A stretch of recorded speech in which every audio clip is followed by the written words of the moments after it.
नमस्कार दोस्तों, स्वागत है आपके अपने प्लेटफॉर्म एबीसी एकेडमी पर। हम आपके लिए लेके आए हैं एक बहुत ही इंपॉर्टेंट टॉपिक जिसका नाम है प्रीपोजिशन। दोस्तों, जैसे कि आपको पता है ये जो प्रीपोजिशन है ये बहुत इंपॉर्टेंट टॉपिक है, क्योंकि ये हर एग्जाम्स में आता है। चाहे हम 8th की बात करें, चाहे 10th की बात करें, चाहे हम 12th की बात करें, चाहे हम आगे जाके कॉम्पिटिटिव की बात करें, चाहे हम पीएससी की बात करें, चाहे हम यूपीपीएससी की बात करें, कोई भी एग्जाम हो उसमें प्रीपोजिशन जैसा टॉपिक आता है। आज हम आपको बिल्कुल बेसिक लेवल से प्रीपोजिशंस के बारे में बताएंगे। तो चलिए शुरू करते हैं। ये जो हमारा जो लेक्चर रहेगा प्रीपोजिशन का, ये पूरा कंप्लीट लेक्चर रहेगा और इसमें मैं आपको वन बाय वन डिफरेंशिएट करते हुए आपको पूरी स्टडी करवाऊंगा। तो चलिए देखना शुरू करते हैं। अब सबसे पहली बात आती है डेफिनेशन कि प्रीपोजिशन है क्या। तो देखिए, preposition, what is preposition? So let's talk about prepositions. First of all, we have definitions: a word or a phrase that is used before a noun or pronoun to show place, time and direction. Now दोस्तों देखिए, I have circled two words. The one is noun and another is pronoun. I hope you know what is noun and what is pronoun. What is noun? Noun is the name of anything like door, room, school, class, fan, table, etc. These are names. जो भी नाम होता है वो nouns होती है। तो एक पॉइंट हमें समझ में आया कि जो preposition होगा वो किसके पहले आएगा? नाउन के पहले आएगा। Is that clear? दूसरी बात, ये जो प्रीपोजिशन है किसके पहले आएगा? प्रोनाउन के पहले भी आएगा ना। What is pronoun? It's very simple, a word which is used in place of noun. For example, he, she, they, we, it, ये सब क्या है? ये सारे प्रोनाउंस हैं।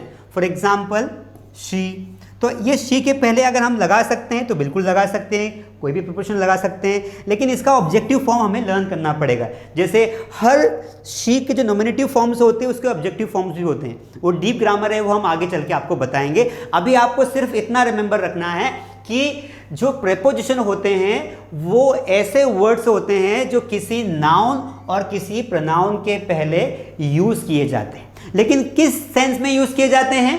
तो देखो, ये जो प्रीपोजिशन होते हैं ये कुछ प्रीपोजिशंस प्लेस को डोनेट करते हैं। You must have heard about place like in Delhi, in England, at my home, at reception, at square.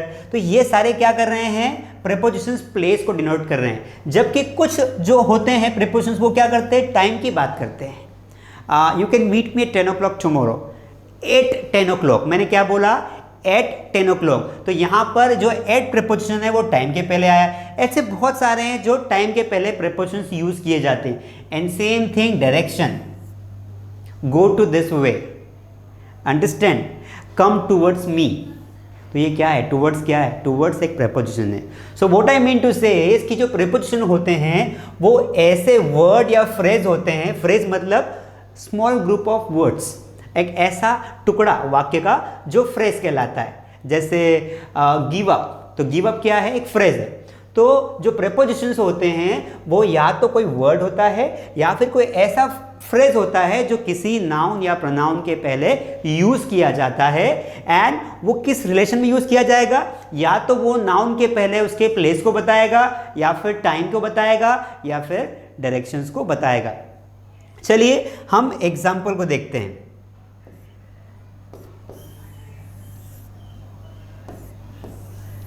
पहले हम इसको डिलीट कर देते हैं ताकि और क्लियर हो जाएगा। आई होप कि आपको प्रीपोजिशन की डेफिनेशन समझ में आई होगी। अभी हम कुछ एग्जांपल्स देखते हैं, उनके थ्रू आपको पूरा समझ में आ जाएगा। तो चलिए अब बात करते हैं एग्जांपल्स की। You see the examples. The first example is Rita is in the car. See the sentence, Rita is in the car. Now which is preposition? सब लोग बताएंगे फटाफट मुझे प्रीपोजिशन क्या है इसमें। मैंने अभी बताया था कि अ word which comes before noun. तो इसमें नाउन पता लगाओ। विच word is noun? One is, है ना, पहला तो रीटा इज नाउन और दूसरा car is noun. Is that clear? Now these two words are nouns. अब now before this word we do not have any preposition. इसके पहले तो कुछ नहीं है. Yeah, but before this word we have one word that is in. Sir ये the कहाँ से आ गया? ये द आर्टिकल से, आपको भी पता है कि ए एन द आर्टिकल्स होते हैं. तो हमारी मेन नाउन ये हुआ और उसके पहले का वर्ड क्या हुआ? एन. तो एन क्या है? प्रेपोजिशन है. अब दोस्तों बताओ ये इन किस चीज को शो कर रहा है? तो इन ये बता रहा है कि Rita is in the car. Rita कहाँ पर है? Where is Rita? Rita is in the car. Rita car में. तो बेसिकली क्या करता है प्रेपोजिशन? किसी नाउन के पहले आकर उसके बारे में जानकारी देता है, उसको डिस्क्राइब करता है, बताता है कि भाई ये कहाँ पर है? इन द कार है. हम ऐसा भी बोल सकते हैं कि व्हाट अ प्रीपोजिशन डज, वो दो नाउन्स के बीच में रिलेशन भी बताता है. क्या बताता है? रिलेशन बताता है. For example I will tell you कि मैंने यहां पे लिखा राज. राज इज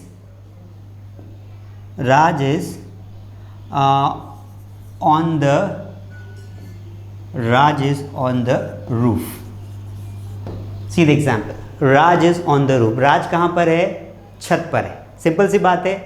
अब मुझे कैसे पता चला कि राज छत पर है? क्योंकि यहां पर क्या लगा था? ऑन लगा था. मान लो अगर मैं इस वर्ड को हटा दूं, क्या करूंगा मैं? इस वर्ड को मैंने हटा दिया, ये पूरा वर्ड मैंने बिल्कुल क्लियर कर दिया. Now see the sentence. आप सेंटेंस देखिए, सेंटेंस क्या आ रहा है? आप मुझे सेंटेंस बताए क्या आ रहा है? राज इज द रूफ. राज छत है. क्या राज छत है? क्या नहीं. एक इंसान रूफ कैसे हो सकता है? एक इंसान सीलिंग कैसे हो सकता है? It happens. मैं वन मोर एग्जाम्पल आपको देता हूं कि Rahul is in the car. अब मुझे बताइए राहुल कहां पर है? कार में. कहां पर है? कार में. कैसे पता चला? क्योंकि ये इन लगा हुआ है बीच में. मान लो अगर मैं इस इन को हटा दूं, for example I am deleting the in, ये मैंने इसको इरेज कर दिया. अब मुझे बताओ राहुल इज द कार. वाक्य क्या बन गया? राहुल एक कार है. क्या कोई इंसान गाड़ी हो सकता है? या क्या किसी को हम ये बोल सकते हैं कि he is the car, he is chair, he is home? Not possible. That is why preposition हमारा पूरा काम आसान कर देता है. क्या कर देता है? पूरा काम आसान कर देता है. तो दोस्तों मेरा कहने का मतलब ये है कि प्रीपोजिशन एक बहुत ही इंपॉर्टेंट टॉपिक है जो हमें पढ़ना चाहिए. मैंने यहाँ पे पूरा सेंटेंस लिख दिया, Rahul is in the car. ये प्रीपोजिशन क्या कर रहा है? That preposition is showing the relation between two nouns. The one noun is Rahul which is proper noun and another one is car which is a common noun. So I hope you understand the definitions. मैं एक बार पूरा आपको clear करवाता हूँ फिर से. Preposition is a word which comes before a noun and pronoun to relate the same word with another word. Understand? Preposition वो शब्द होता है जो किसी एक संज्ञा मीन्स नाउन के पहले आता है और उस नाउन को दूसरी नाउन से रिलेट करता है. जैसे Rita is in the car, मतलब रीटा और कार के बीच के संबंध को which word is showing? This in. कि रीटा कहां पर है? कार में. The same example we have taken for the exercise. Rahul is sitting on the chair. तो राहुल कहां पर है? वो कुर्सी पर बैठा हुआ है. अगर मैं इस ऑन को हटा दूं, this sentence will not have any sense. And I don't think so. You must have heard of the definition of the sentence.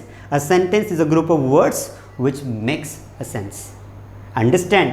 एक ऐसा वाक्य जिसका कोई सेंस होता है. अगर सेंस नहीं होगा तो सेंटेंस का मतलब नहीं निकलेगा और कम्युनिकेशन बिल्कुल नहीं होगा. इसीलिए इंग्लिश में क्या होता है दोस्तों कि सेंटेंस का मीनिंग निकालना पड़ता है और ये प्रीपोजिशंस क्या करते हैं? ये सेंटेंस का मीनिंग निकालने में हमारी हेल्प करते हैं. तो I hope this complete slide we have. ये स्लाइड आपको हम लोग PDF फाइल में प्रोवाइड करवाएंगे. आप चाहो तो वहाँ से कॉपी भी कर सकते हैं और आप इसकी हेल्प से बहुत सारे एग्जाम्पल्स बना सकते हैं. अभी वन बाय वन हम प्रीपोजिशंस को डिस्कस करेंगे. तो चलिए हम लोग शुरू करते हैं. बिल्कुल ध्यान से सुनना है और एक कॉपी लेके आपको बैठना है और one by one note down करते जाना है और आपके नोट्स प्रॉपर प्रिपेयर होने चाहिए ताकि आप इस नोट्स को आने वाले कई एग्जाम्स में यूज़ कर सको. तो चलिए अगली स्लाइड देखते हैं. Now we'll talk about some of the important prepositions. Now see, the first one is in. First one is we have 8। पहला कौन सा है? 8 वाला प्रेपोजिशंस है। You must have heard about it. What is 8? 8 क्या होता है? तो चलिए मैं आपको वन वन बताता हूँ। देखो 8 एक बहुत ही इंपॉर्टेंट प्रेपोजिशन है। वो क्यों है? क्योंकि 8 चूँकि कंफ्यूजिंग भी है। अंडरस्टैंड, देखो 3 prepositions we have which always make us confused. First one is 8, second one is on, and third one is in. Sometimes we have also into, beside, besides, among, between, many more to come. तो let's talk about the first one, 8. अब देखो basically 8 का मतलब हिंदी मतलब क्या होता है? पर। लेकिन हम प्रेपोजिशंस को बिल्कुल हिंदी से नहीं पढ़ सकते दोस्तों। क्यों? क्योंकि देखिए यहाँ पर मैं आपको बताऊंगा 8 का मतलब क्या होता है? पर। ऑन का मतलब क्या होता है? पर। अबो का मतलब क्या होता है? ऊपर या फिर पर। और उसके अलावा ओवर का मतलब क्या होता है? पर। अपॉन का मतलब क्या होता है? पर। अगर हम हिंदी मीनिंग निकालने जाएंगे तो बहुत ही प्रॉब्लम हो जाएगी, क्योंकि इन सभी प्रेपोजिशंस का मतलब पर होता है। इसीलिए हमें इनकी कंडीशंस के बेसिस पर इनको स्टडी करना पड़ेगा। हमें पता लगाना पड़ेगा कि कौन से प्रेपोजिशन का कौन सा इस्तेमाल होता है, मीन्स कौन से प्रेपोजिशंस का किस कंडीशन में, किस सिचुएशन में हमें इस्तेमाल करना है। तो चलिए हम लोग अभी पढ़ने वाले हैं 8। चलिए देखते हैं 8 देखते हैं हम। अब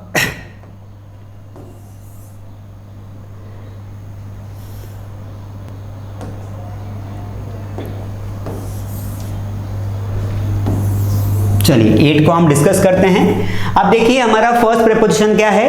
8 है। 8 का मतलब जैसा कि मैंने आपको बताया, what is the meaning of 8? पर। ओके, लेकिन हमें सिर्फ हल्का सा दिमाग में याद रखना है कि इसका मतलब पर होता है, लेकिन इसके यूजेस इसकी कंडीशंस पर बेस करेंगे। पहला 8 का यूज हम करते हैं, देखिए कहाँ करते हैं? Before specific time. Now my question is to you is what is specific time? निश्चित समय, फिक्स्ड टाइम, वो क्या होता है? देखो जब भी कोई हमसे टाइम पूछता है कि व्हाट इज टाइम, हम उसको एग्जैक्ट टाइम बताते हैं। 2 बज रहे हैं।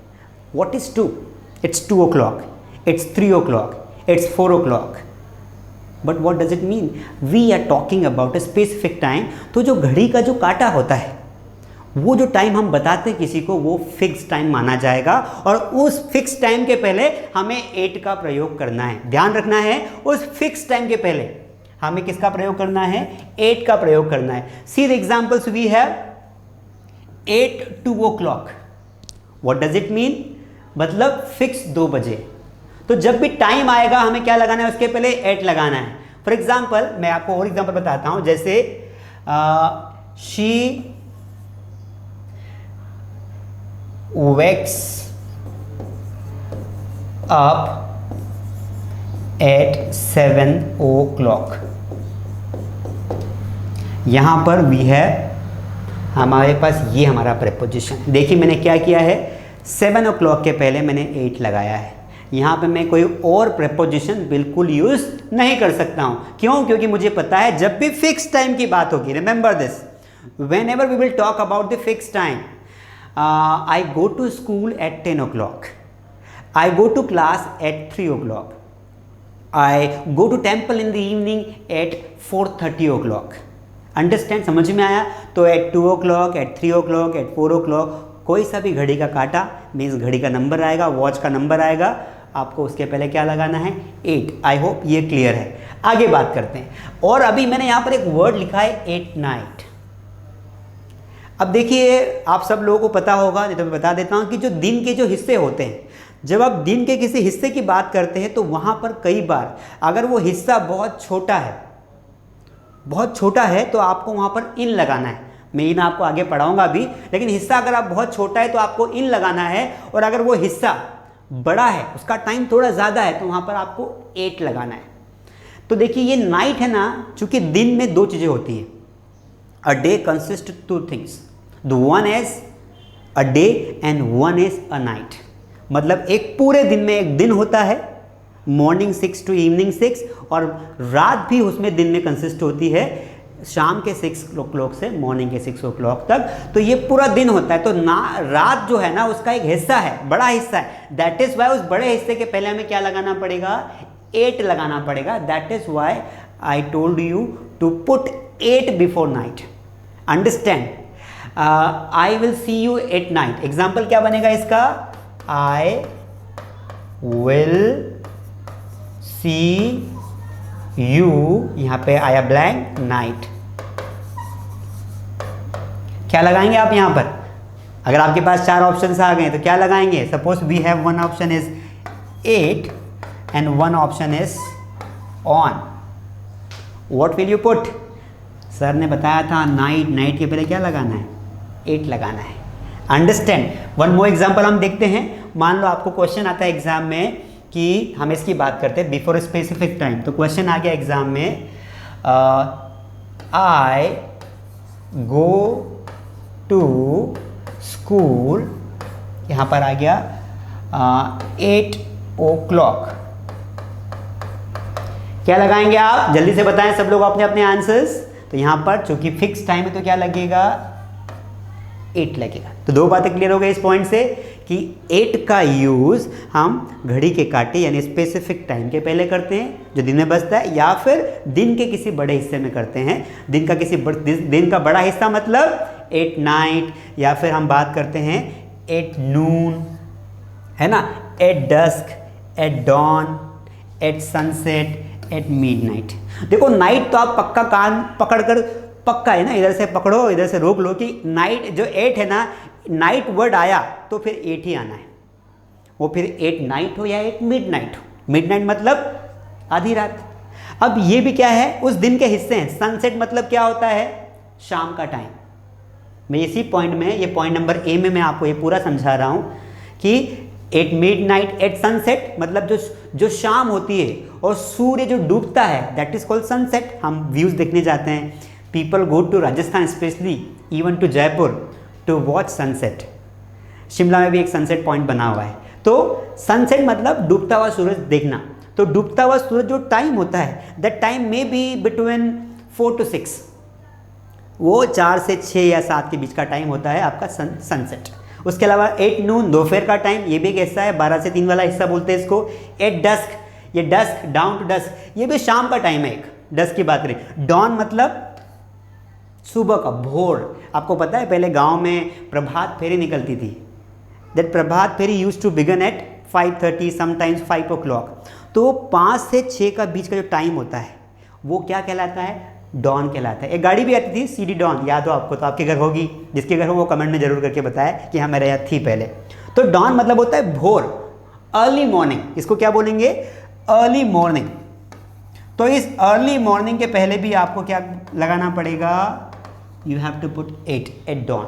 आई hope this topic is clear. तो ये हमारा पहला पॉइंट कवर होता है कि हमें स्पेसिफिक टाइम के पहले क्या लगाना है, हमें लगाना है 8।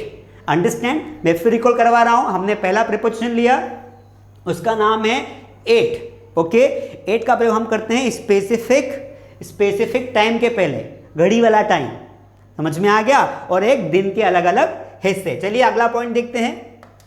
अगला पॉइंट हमारा क्या है, बिफोर स्पेसिफिक प्लेस। तो इसको मैं पहले डिलीट कर देता हूं, आप चाहें तो कॉपी कर लीजिए, वीडियो को पॉज कर दीजिए और पूरा कॉपी कर लीजिए अपने इसमें, है ना। और बाकी एग्जांपल्स हम आपको नोट्स में प्रोवाइड करवा देंगे। तो चलिए मैं इसको डिलीट करता हूं।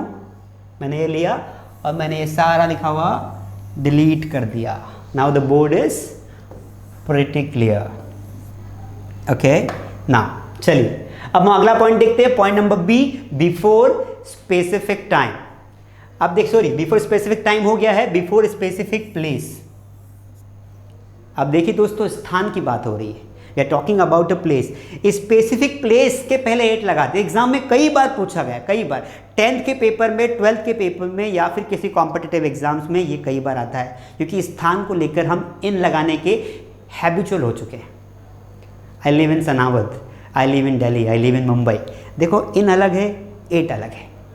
अब देखिए स्पेसिफिक प्लेस की कैसे बात कर रहे हैं। देखो स्पेसिफिक मतलब, जैसे मैंने कहा कि भाई मैं दिल्ली में रहता हूं, लेकिन दिल्ली में कहाँ रहते हो? दिल्ली में आप मुखर्जी नगर रहते हो, बसंत विहार रहते हो, या आप किसी भी टेम्पल के पास रहते हो, बहुत सारे नगर की बात करते हैं। सनावद में आप रहते हो, सनावद में कहाँ रहते हो? बाहेती कॉलोनी में रहते हो, पंडित कॉलोनी में रहते हो, बस स्टैंड के पास रहते हो, चिड़ियाघर के पास रहते हो, नौलखा पे रहते हो, कहाँ रहते हो भाई?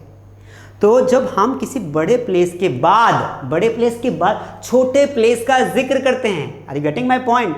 When we talk about a small place after a big place, then we have to use it before that specific place. For example, जैसे मैंने यहाँ पे बोला कि मैं पेन दूसरा लेता हूँ, कलर वाला।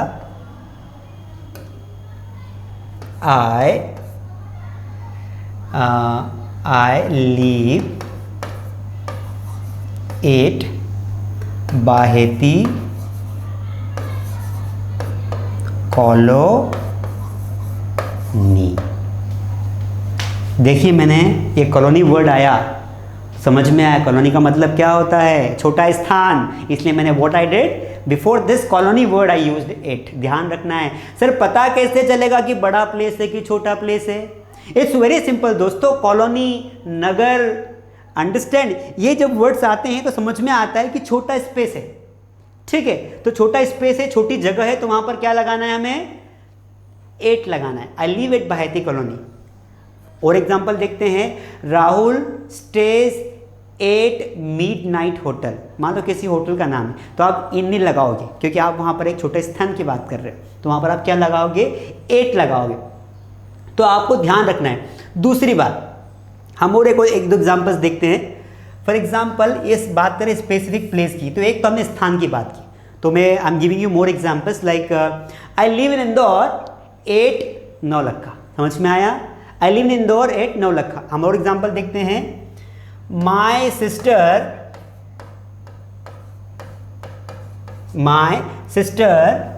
Lives in Indore at Bhanwarkuan.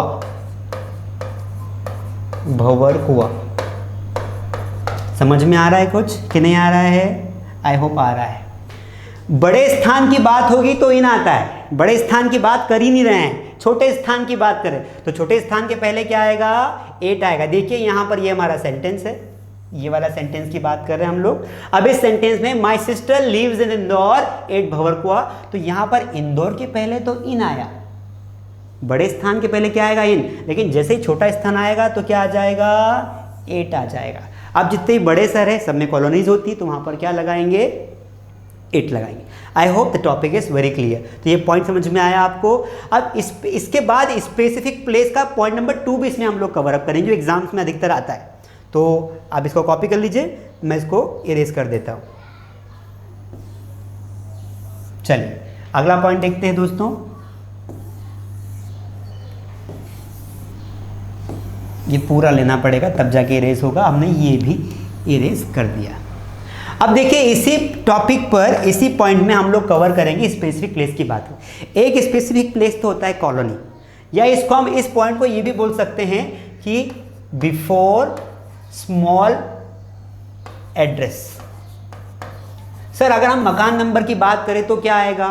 मान लो किसी ने मुझे मेरा पता पूछा और उसने मुझे पूछा कि तू कहाँ रहता है भाई, वेयर डू यू लिव? तो मैं क्या बोलूँगा? I live 842 Kanchan Bagh colony Indore. तो मकान नंबर के पहले भी क्या आता है? 8 आता है। That you have to remember. आगे बात करते हैं। तो ये I hope this topic is clear. अब हम बात करते हैं, ये तो हमारा पॉइंट हो गया, अब हम बात करते हैं एक और पॉइंट की जो मैं आपको बहुत ही इंपॉर्टेंट बता रहा हूं। देखिए इस 8 का प्रयोग हम लोग दोस्तों, इस 8 का प्रयोग हम लोग कुछ स्पेसिफिक प्लेसेस के पहले भी करते हैं। फॉर एग्जाम्पल, जैसे आपको किसी ने पूछा कि आप कहाँ हैं भाई, वेयर आर यू, अगेन पूछा किसी ने, तो आप क्या बताओगे? मैं घर पर हूं। So how will you tell in English? I am at home. क्या बोलेंगे आप? I am at home. Please note down, घर के पहले इन नहीं लगता है, ऑन नहीं लगता है। ऐसा मत बोलना है कि I am on home, I am in home. It looks too awkward to speak this, so that is why you have to speak I am at home. Is that clear? Now और क्या होता है specific place? For example, कोई खड़ा है, चौराहे पर खड़ा है और आपका इंतजार कर रहा है, तो आपको फ़ोन लगाया, कहाँ है भाई, तो आपने कहा अरे आई एम एट होम। फिर तुमने पूछा कि तू कहाँ है भाई, तो क्या बोलोगे, I am standing at square. तो मैं आपको पूरा सेंटेंस बताता हूँ, I am standing, standing means खड़ा है, वो कहाँ खड़ा है, I am standing at square. समझ में आया, स्क्वायर मतलब चौराहा, क्योंकि वो स्पेसिफिक प्लेस है। मान लो आप किसी को ढूंढने जा रहे हो तो कैसे ढूंढोगे, तो बताएं चौराहे पर खड़ा हूँ, यहाँ पर खड़ा हूँ, वहाँ पर खड़ा हूँ। वो शहर का कोई भी स्पेसिफिक हिस्सा वो स्पेसिफिक प्लेस माना जाता है। Note down this 2 points. मैं फिर इसको डिलीट कर देता हूँ, आप पॉज करके इसको राइट कर लीजिए। अभी कुछ और एग्जांपल्स देखते हैं कि सर कौन कौन से प्लेसेस स्पेसिफिक माने जाएंगे। जैसे एट द काउंटर, कोई दुकान का काउंटर होता है तो वो भी स्पेसिफिक माना जाएगा। आप किसी स्कूल में जाते हैं तो उसका जो रिसेप्शन होगा तो वो क्या कहलाएगा, एट द रिसेप्शन। ये सारी बातें, मान लो आप कोई प्रोग्राम देखने गए और आपका कोई दोस्त कोई प्रोग्राम हैंडल कर रहा है तो वो उसको पूछोगे कहाँ है, where are you, what will you answer, what he will answer to you, I am at the stage. On the stage नहीं होता है, क्या होता है, एट द स्टेज। ये सबसे बड़ी प्रॉब्लम है कि हम क्या बोलते हैं, on the stage, on the stage. भाई साहब ऑन द स्टेज बिल्कुल नहीं होता है। What is the correct answer, eight the stage. I hope आपको समझ में आ रहा होगा, या फटाफट आप नोट कर लीजिए, करिए नोट सब लोग, कर लिया नोट, वेरी गुड, समझ लिया। कोई डाउट है, बिल्कुल कमेंट में बताया डाउट हो तो। अच्छा लग रहा हो वीडियो को लाइक भी करें आप। चलिए आगे बात करते हैं। अब आगे देखिए हमारा थर्ड पॉइंट आता है, हम लोग फटाफट पॉइंट को कवर करते हैं। मैं इतना टाइम इसलिए ले रहा हूं ताकि आपको अच्छे से समझ में आ जाए। If you studying in 10th standard so that will help you to your college. You studying in 12th standard that will help you till your upcoming exams. So we are starting for the lifetime, not for a moment. Okay, I hope that is clear. Now let's talk about another point. So let me delete this, I have erased it. अब third point we are going to cover, and third point number C is specific skills. हज़ारों बार जब से exam चालू हुई है 10 के या 12 के पेपर में ये वाला प्रेपोजिशन बिल्कुल आता है, ये वाला पॉइंट आता है और बच्चे भूल जाते हैं और वहाँ पे इन लगा के आते हैं। एट जो होता है ना आपको कंफ्यूज करता है, किसके पहले कंफ्यूज करता है, आपको इनके साथ कंफ्यूज करता है। तो देखिए आपको एट का प्रयोग स्पेसिफिक स्किल मतलब एक निश्चित कला के पहले करना है। I am not translating English into Hindi but just trying to make you understand. Okay, skill means कला, means a kind of knowledge in a particular subject. तो आप कोई व्यक्ति मान लो वो किसी स्किल में माहिर है, जैसे किसी को इंग्लिश बहुत अच्छी आती है, like sometimes people tell to you अरे तुमको आर्चरी मतलब तीर कमान बहुत अच्छी आती है, तुमको स्विमिंग कितनी अच्छी आती है यार, तुम कितना अच्छा तैर लेते हो, तुमको रनिंग कितनी अच्छी आती है, अरे वो पेंटिंग में बहुत अच्छी है। कौन, कंचन मान लो पेंटिंग में बहुत अच्छी है, तो what you will tell, she is good in painting और एट पेंटिंग। बताओ that will be at painting. What I mean to say is जब कोई पर्टिकुलरली व्यक्ति किसी एक कला में माहिर होता है तब वहाँ पर क्या लगाते हैं, एट लगाते हैं। Remember this. तो एग्जाम्पल क्या हो जाएगा कि he is good at English. वो किस में अच्छा है, इंग्लिश में अच्छा है ना। कोई स्विमिंग में अच्छा है तो मान लो कोई लड़की है तो क्या लगाएंगे, she is good at swimming. इसका मतलब क्या हुआ, वो तैरने में अच्छी है। ये स्विमिंग नाउन है भाई साहब, एक ये वर्ब नहीं है। This is a noun, gerund form use कर रहे हैं हम। आपको आगे पढ़ाएंगे, आपको पार्टिसिपल्स पढ़ाएंगे, जिरंड्स पढ़ाएंगे, हैज़ टू हैव टू जो होता है वो सब सारा आपको सिलेबस करवाया जाएगा। आपको टेंशन लेने की ज़रूरत नहीं, वो टेंशन हम पे छोड़ दो। एक बार आप ABCF डाउनलोड कीजिए, इसका कोर्स खरीदिए, आपकी पूरी इंग्लिश की जिम्मेदारी किसकी हो गई है, हमारी हो गई है। 100 में से 100 नंबर आएंगे अगर आप पूरा कोर्स अच्छे से अटेंड करते हो तो चलिए, she is good at swimming, वह किस में अच्छी है, वह तैरने में अच्छी है। यहाँ देखिए ये है हमारा प्रेपोजिशन और ये है हमारी नाउन्स। तो ऐसी नाउन्स जो ये बताती है कि कोई कला है, कोई स्किल में कोई अच्छा है, तो उसके पहले हमें क्या लगाना है, एट लगाना है। तो ऐसे बहुत सारी कला है, जैसे कि मैंने बताया, at swimming, at archery, at running, at speaking English, at French. कोई निमाड़ी भाषा अच्छे से बोल लेता है तो क्या बोलेंगे, एट निमाड़ी लैंग्वेज। जिसको जो अच्छे से आ जाए उस कला के पहले हमें क्या लगाना है, एट। मैं आपको बता दूं दोस्तों कि अभी 2-3 साल पहले एक क्वेश्चन आया था एग्ज़ाम में। वो एग्ज़ाम में क्वेश्चन ऐसा था, कैसा था कि she is good dash French. क्या क्वेश्चन है कि वह फ्रेंच में है, and the options were like this, 8, इन और on.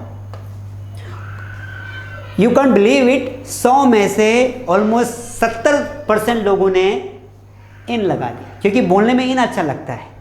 She is good in French, वो फ्रेंच में अच्छी है, फ्रेंच मतलब फ्रेंच लैंग्वेज।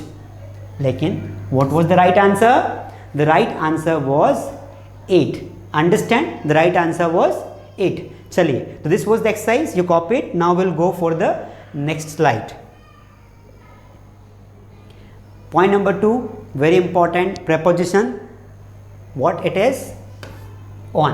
जैसा कि मैंने बताया था, इसका हिंदी मीनिंग क्या होता है, पर, लेकिन हमें इससे कोई मतलब नहीं है। तो हम बात करते हैं आगे कि on का प्रयोग कहाँ कहाँ होगा, where we can use on and how, इसके एग्जाम्पल्स कैसे काम करेंगे। चलिए, तो पहला पॉइंट देखते हैं। on का हम लोग यूज़ करते हैं बिफोर सरफेस। सरफेस मतलब किसी भी चीज़ का तल। जैसे मैं स्टैंड हूँ ना, मैं ज़मीन पर खड़ा हूँ, तो मेरा सरफेस क्या हो गया, मैं जहाँ खड़ा हूँ मेरा सरफेस हो गया। सपोज़ मैंने ये जो पेन है ये मैंने अपने हाथ पे रख ली, तो इसका सरफेस क्या हो गया, ये जो पाम है, जो हमारा हाथ है, वो सरफेस हो गया ना हमारा। क्या हो गया, ये वाला हिस्सा क्या हो गया, सरफेस हो गया। उसके ऊपर पेन रख दी। तो बेसिकली इनका प्रयोग हम लोग कहाँ करते हैं, बिफोर सरफेस। ऐसी कोई नाउन जो सरफेस की बात करेगी। For example, the pen is kept on the palm। मैंने अभी बताया पाम मतलब क्या होता है, पाम ट्री की बात नहीं कर रहा हूँ मैं। पाम मतलब हथेली होती है। पेन कहाँ रखी हुई है, हथेली पर रखी हुई है। अंडरस्टैंड। वन मोर एग्जाम्पल, जैसे he is sitting on the chair. वो कहाँ बैठा है, वह कुर्सी पर बैठा है। देखिए, मैंने दोनों ही प्रीपोजिशन का यूज़ कहाँ किया है। मैं इसको डिलीट कर देता हूँ, ये आपको कंफ्यूज कर देगा। ठीक है, यहाँ पे इसको ध्यान नहीं देना है आपको। ये पूरे सेंटेंस पे हम डिलीट कर देते हैं। कभी कभी ऐसा हो जाता है कि वो प्रॉब्लम क्रिएट कर देता है। मैं फिर से आपको एक्सप्लेन कर देता हूँ। देखिए, ही पेन की बात करते हैं पहले। The pen is kept on the palm. Palm मतलब हथेली। ठीक है, I gave you the second example.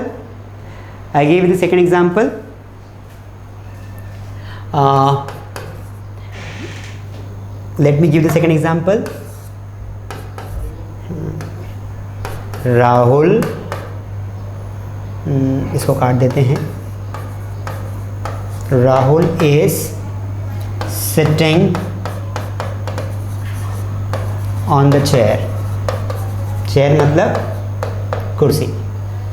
देखिए, दोनों एग्जाम्पल्स आपने देखे। यहाँ पर हो क्या रहा है, कैसे पता चलेगा कि सरफेस है। जब कोई एक वस्तु नंबर 1 जब दूसरी वस्तु पर रखी हो, क्या होगी, एक वस्तु दूसरी वस्तु पर रखी होगी तो क्या होगा बेसिकली, वहाँ पर हमें ऑन लगाना है। Let me explain you with the help of picture. Let's see, suppose there is a table. एक टेबल है। अब इस टेबल पर आप देखिए, इस टेबल पर एक बुक रखी हुई है। क्या रखी हुई है, ये बुक है। क्या रखी हुई है, ये हमारी किताब है। तो ये तो हो गई आपकी टेबल और ये हो गई आपकी बुक। बुक कहाँ है, वेयर इज़ द बुक, तो बुक टेबल पर है।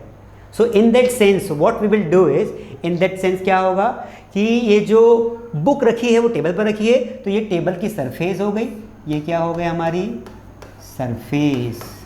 इस सरफेस पर क्या रखी हुई है, बुक। तो जब एक वस्तु दूसरी वस्तु पर रखी हो तब हमें क्या करना है, ऑन लगाना है। तो और हम देखते हैं, मान लो कि ये हमारी है चेयर, कुर्सी है, स्टूल जिसको बोलते हैं ना, छोटा स्टूल आता है। अब उस कुर्सी पर कोई व्यक्ति बैठा हुआ है, मान लो ये लड़का जो है ये बैठा हुआ है इस पर, ठीक है। अब ये बैठा हुआ है तो कहाँ बैठा हुआ है, ये कुर्सी पर बैठा हुआ है, तो डेफिनेटली ये टच होगा, तो दोनों वस्तुएं टच है। तो उस सिचुएशन में क्या लगाएंगे हम, जो दूसरी वस्तु होगी उसके पहले क्या लगाएंगे, हमें क्या लगाना है, ऑन लगाना है। आई होप आपको ये पॉइंट समझ में आया होगा। अब ये ऑन का टॉपिक थोड़ा सा बड़ा है, मैं बता दूं, जब कोई एक वस्तु दूसरी वस्तु पर होती है तब क्या लगाते हैं, ऑन लगाते हैं, लेकिन कंडीशन ये है कि वो उसके सरफेस पर होनी चाहिए। कहाँ होनी चाहिए, सरफेस पर होनी चाहिए। मैं कुछ और एग्जांपल्स आपको देता हूँ। फॉर एग्जांपल कि मान लो किसी को गाल पर तिल है, गाल पर तिल है, तो कैसे लिखोगे कि there is a mole on his face, उसके चेहरे पर क्या है, या मान लो चेहरे की नोज पर बात करें, किसी को पर्टिकुलरली मान लो नोज पर है, तो ऑन हिज नोज। समझ में आया। पर्टिकुलरली स्थान पर जब कोई चीज़ होती है एक चीज़ के ऊपर, तो वहाँ पर हम क्या लगाते हैं, ऑन लगाते हैं। तो यहाँ पर नोज पर अगर है, कहाँ पर है, नोज पर तिल है, तो नोज एक वस्तु, उसके ऊपर आ गया हमारा मोल, मोल मतलब तिल, तो दूसरी वस्तु। क्लियर है point. Let's talk about the point number second. अब before the name of the day, ये बहुत सिंपल पॉइंट है, कभी कभी एग्जाम्स में आता भी है कि किसी दिन के पहले हम क्या लगाएंगे, कौन सा प्रेपोजिशन हम यूज़ करेंगे। तो कोई भी दिन का नाम आ जाए, if you are speaking in English this day name, then you have to use what, on. Okay, जैसे I see you on Monday, मैं तुम्हें मंडे देख लूँगा, तो I will see you on Monday. समझ में आया, मंडे के पहले। अब कोई सा भी दिन का नाम आ जाए, for example on Monday, on Sunday, कितने दिन होते हैं वीक में, 7, याद है ना। On Monday, on Tuesday, on Saturday, on Friday. Friday के पहले अब कोई पूछेगा सर क्या हम थर्सडे के पहले भी लगाएंगे, अरे भाई मैंने बोला कोई सा भी दिन का नाम आ जाए, किसी भी दिन का नाम आ जाए, आपको क्या लगाना है, ऑन लगाना है। Let's talk about point number 3, before festival. ये थोड़ा कंफ्यूजिंग पॉइंट है। फेस्टिवल के नाम के पहले आपको क्या करना है, फेस्टिवल के नाम के पहले आपको क्या लगाना है, ऑन लगाना है। दिवाली पर हम मिल रहे हैं ना, तो are we meeting on Diwali, है ना, ऑन दिवाली। तो किसी भी त्यौहार का नाम आ जाए, on Diwali, famous festival of India, on Dussehra, on Navratri, on Christmas. उसके अलावा क्या क्या होते हैं, बहुत सारे हमारे फेस्टिवल्स होते हैं। नवरात्रि की बात करें तो ऑन नवरात्रि, मैनी फेस्टिवल्स आते हैं, on Christmas, on Dussehra, many more. तो ये तो बहुत सिंपल पॉइंट है, इसको समझाने की ज़रूरत नहीं है। आई होप कि आपको ये ऑन वाला पॉइंट क्लियर होगा। ध्यान रखना, मैं फिर से आपको रिकॉल करवा रहा हूँ। ऑन का यूज़ 3 कंडीशंस में होता है। कंडीशन नंबर 1 क्या है कि ऑन का यूज़ हम सरफेस के पहले करते हैं। पॉइंट नंबर 2, ऑन का प्रयोग हम लोग करते हैं before the name of the day, और ऑन का प्रयोग हम लोग करते हैं before the name of the festival. समझ में आ गया। जब सरफेस की बात होगी, एक हो दूसरी वस्तु पर हो, मेरे अगर हेड पर कोई पक्षी आके बैठ गया, what I will tell, there is a bird sitting on my head. Understand, over नहीं लगाना है, ऑन द हेड।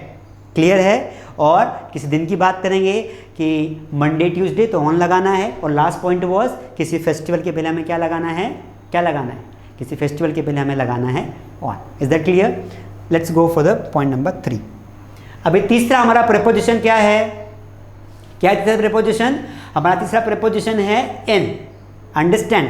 अब देखिए दोस्तों, एन का प्रयोग हम कहाँ कहाँ करते हैं, तो हम फटाफट उसके पॉइंट्स कवर करते हैं। चूँकि एन तो बड़ा कंफ्यूजिंग है, क्योंकि एन का यूज़ हम कभी कभी N2 के साथ भी करते हैं, 8 के साथ भी, ऑन के साथ भी। तो इसको ध्यान से सुनना है। एन बड़ा खतरनाक इंसान है, क्योंकि कई जगह इंटरप्ट करता है, कहीं भी घुस जाता है। तो आपको ये 3 पॉइंट्स में आपको पक्का क्लियर हो जाएगा। पहला देखो, बेसिकली इनका मतलब होता क्या है, तो इसका मतलब होता है मे, हिंदी की बात करें तो, वैसे हिंदी से कोई मतलब नहीं है, फिर भी हम समझ लेते हैं क्योंकि इनसाइड का मतलब भी मे ही होता है, इनटू का मतलब भी मे ही होता है। अब तीनों का मतलब मे हो गया, मतलब देखिए इनका मतलब भी मे हो गया, इनटू का मतलब भी क्या हो गया, मे हो गया, और इनसाइड का मतलब भी क्या हो गया, मे हो गया। अब तीनों सिचुएशन में मे हो तो हिंदी से तो पढ़ नहीं सकते दोस्तों, इसलिए हमें इसके कुछ कंडीशंस को समझना पड़ेगा कि किस सिचुएशन में इनका यूज करना है, किस सिचुएशन में इनटू का, और किस सिचुएशन में इनसाइड का। तो पहले इनके 3 पॉइंट्स हम लोग कवर कर लेते हैं। तो चलिए हम लोग 1 बाय 1 बिना टाइम वेस्ट किए कवर करते हैं। चलिए पॉइंट नंबर 1 देखते हैं। इनका यूज करते हैं हम पहले बड़े स्थान के पहले, कोई भी देश का नाम आ जाए, किसी सिटी का नाम आ जाए, तब हम क्या लगाएंगे, इन, पर लेकिन छोटा स्थान आ जाए तो 8, याद आया, 8 का प्रयोग हम लोग कॉलोनी के नाम के पहले करते हैं, नगरों के नाम के पहले करते हैं, वहाँ क्या लगाते हैं 8। लेकिन जब किसी बड़ी सिटी का नाम आ जाए तो क्या आ जाएगा, n। तो देखो कोई भी सिटी होती है छोटे छोटे नगरों से बनी होती है। मैं आपको एक चार्ट के थ्रू समझाता हूँ। देख यहाँ पर देखिए, यहाँ पर ये गोला बना हुआ है, एक मान लो एक सिटी है, सिटी का नाम क्या है, इंदौर। तो इस पूरी सिटी के पहले आप क्या लगाएंगे, इन लगाएंगे, लेकिन इसमें छोटी छोटी कॉलोनीज है, इन कॉलोनीज के पहले आप क्या लगाएंगे, 8 लगाएंगे। मतलब ये है दोस्तों कि इस इंदौर के पहले तो क्या लग जाएगा, n, ये वाला बड़ा हिस्सा रेड लाइन किसकी आ जाएगी, इनकी, जबकि छोटे स्थान में क्या लगाएंगे, 8 लाइन, क्योंकि छोटे स्थान के पहले 8 लगाना। तो बड़ी सिटी जितनी बड़ी सिटीज़ होती है उनके पहले आप क्या लगाओगे, इन लगाओगे। In England, in India, like मैं एग्जाम्पल अगर आपको दूँ तो कैसे बनेगा एग्जाम्पल, आई लिव इन दिल्ली, मैं दिल्ली में रहता हूँ, I live in Delhi, live in Delhi, समझ में आया। तो पूरा सेंटेंस कैसे बन जाएगा, मैं इंदौर में विजयनगर रहता हूँ। तो यहाँ पे 2 स्पेस आ गए। एग्जाम में क्वेश्चन देखिए, क्वेश्चन कैसा आएगा एग्जाम में, she lives dash, she lives dash Indore, फिर आ गया खाली स्थान, and we have 1 word, Vijayanagar. चलिए what answers you will have, और आपको 2 पेयर में दे दिए हैं, एक दे दिया है इन और into, option number B is on और 8, ऑप्शन नंबर सी है इन एंड 8।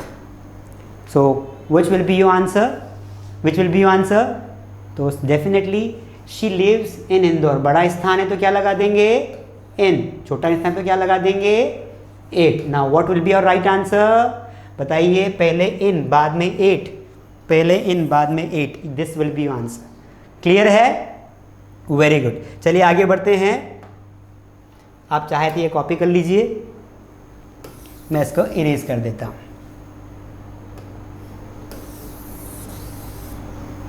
चलिए पॉइंट नंबर 2 देखिए फटाफट। पॉइंट नंबर 2 क्या है हमारा, है before a thing surrounded by something. देखिए काफ़ी टाइम लग रहा है मुझे पता है, लेकिन ये समझना बहुत ज़रूरी है। रीज़न क्या है, इसलिए ज़रूरी है क्योंकि ये टॉपिक ऐसे हैं जो हम बचपन से पढ़ते आ रहे हैं। प्रीपोजिशंस स्कूल में 3rd या 4th स्टैंडर्ड से आ जाते हैं, लेकिन हम 12th तक या फिर कॉलेज के बाद भी समझ नहीं पाते हैं। सो दैट इज़ वाई हमें समझना है कि ये एक बार में पूरे क्लियर हो जाए। क्लियर हुआ? चलिए ये हम 2 पॉइंट्स और कवर करते हैं, उसके बाद हम लोग वीडियो फिनिश करेंगे। अब देखिए इनका यूज़ हम करते हैं before a thing surrounded by something. मतलब इनका प्रयोग हम लोग वहाँ भी करना है जहाँ पर कोई चीज़ किसी वस्तु से सराउंडेड हो। अंडरस्टैंड? फॉर एग्जाम्पल एक कुआं होता है, इन वेल मैंने बोला। अब ये कुआं क्या होता है, मान लो कोई वस्तु किसी कुएं में गिर गई।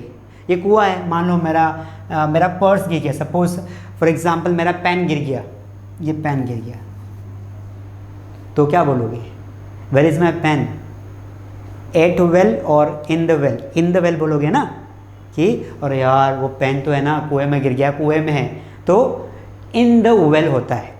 कुएं में कोई सांप है, स्नेक है, there is a snake in the well. तो समझ में आ रहा है क्योंकि ये कुआं चूंकि ये घिरा हुआ है। जब कोई वस्तु किसी वस्तु दूसरी वस्तु से घिर जाए, आर गेटिंग माई पॉइंट, जब कोई वस्तु किसी दूसरी वस्तु से घिर जाए वहां पर भी क्या लगाएंगे, एन लगाएंगे। फॉर एग्जाम्पल, इस पॉइंट को समझाते मैं आपको एग्जाम्पल देता हूं कि we are sitting in the class. हम लोग कहाँ बैठे हैं, हम लोग क्लास में बैठे हैं, क्योंकि क्लास सराउंडेड है, क्लास की 4 वॉल्स बनी हुई है। Got my point? There are 4 walls of, we are surrounded in the class. Getting my point? Suppose there are some books in your bag, तो हमने इन क्यों लगाया बैग के पहले, क्योंकि वो जो बुक्स है वो बैग में है और बैग के ऊपर, बुक्स के ऊपर क्या है, बैग है। ऐसा आपका बैग होता है, इस बैग में मान लो यहाँ से मुंह होता है, आपने सारी किताबें इसमें रख दी, तो ये जो बुक्स की पोजीशन है ये इन द बैग है। इसमें एक पॉइंट और ध्यान रखना है, कोई वस्तु पहले से ही स्थिर होनी चाहिए। मीन्स अगर आपकी कोई भी चीज़ पहले से किसी वस्तु के अंदर रखी हुई है तो क्या लगाओगे, इन लगाना है। There are good pictures in my mobile, mobile में पहले से ही है। Getting my point? कोई वस्तु, कोई एक चीज दूसरी चीज के अंदर पहले से ही होना चाहिए, तो इस वस्तु के लिए क्या लगाएंगे, हम लोग इन लगाएंगे। ये जो वस्तु ये कहाँ है, एक वस्तु के अंदर है। Is that clear? So I hope the examples are clear. Now will talk about the next point, before, year, month, week and decade. बहुत सिंपल टॉपिक है, ये भी हमें ध्यान रखना है। अभी इसके पहले हमने एक चीज़ पढ़ी थी, क्या पढ़ी थी वो आपको याद होगी कि दोस्तों हमें जो है पर्टिकुलरली डे के पहले जब कोई दिन का नाम आता है तो हमें क्या लगाना है, हमें ऑन लगाना है। क्या लगाना है, ऑन लगाना है। लेकिन अगर किसी मंथ का नाम आ जाए, ईयर का नाम आ जाए, वीक का नाम आ जाए, डिकेड मतलब जो दशक होता है उसको क्या बोलते हैं, डिकेड बोलते हैं। सेंचुरी को क्या बोलते हैं, शतक बोलते हैं। 100 साल का समय is called century and the time of 10 years is called decade. I hope you understand this. Now, तो we have to remember कि किसी साल का नाम आ जाए, ईयर का नाम आ जाए तो हमें इन लगाना पड़ता है। मैं 2020 में इंदौर गया था, तो क्या आएगा, I went to इंदौर या I went इंदौर in 2020। मैं 2040 में मैंने 2040 में मैंने मैंने 1992 में IAS के एग्ज़ाम पास कर ली थी, तो I had pass the IAS exam in 1992। तो कोई सा भी ईयर का नाम हो, फॉर एग्जांपल इन 1998, इन ये हमने इन लगाया यहाँ पर, इन 1972। तो हम इसको एग्जाम्पल के थ्रू देखेंगे। जैसे कोई साल का नाम आ जाए, आई विल बाय या purchase a car, I will purchase a car dash 19, या इसको हम 19 को हटा के हम लिख देते हैं इन 2021। तो चूंकि यहाँ पे ईयर का नाम आ गया तो आप क्या लगाएंगे, आप यहाँ पर लगा देंगे एन। समझ में आया? सेम चीज़ कोई महीने का नाम आ जाए तो क्या लगाएंगे, आपको एन लगाना है। आई विल अपीयर इन, या I will appear in IAS exam, ये वाला इन छोड़ दीजिए। अभी यहाँ ब्लैक है और यहाँ पर है अप्रैल, तो मैं अप्रैल के मंथ में आपको क्या लगाऊंगा, इन लगा दूँ। Got my point? उसी प्रकार वीक के पहले I will talk to you in 2 weeks, उसके बाद डिकेड मतलब दशक के पहले, तो हमको ये भी ध्यान रखना है कि दशक के पहले हमें क्या लगाना है, इन लगाना है। I will talk to you in 2 decades, I studied there for 2 decades, in 2 decades, तो ये डिकेड्स भी आ जाएंगे। तो दोस्तों उम्मीद करता हूँ आपको ये पूरा लेक्चर समझ में आएगा। आगे जाके हमने बहुत ही अच्छे टॉपिक्स प्रिपेयर किए हैं कि इन और इनटू में क्या डिफरेंस है, मैं आपको पूरा बताऊंगा। तब तक आपको क्या करना पड़ेगा, इन सारे नोट्स, सारे टॉपिक्स के नोट्स बनाने हैं और आपको ABC ऐप को ज्वाइन करना है जितनी जल्दी हो सके, क्योंकि उस पर आपको पूरा इंग्लिश का सिलेबस प्रिपेयर करवाया जाएगा। तो I hope you got the point. Thank you so much for being with us.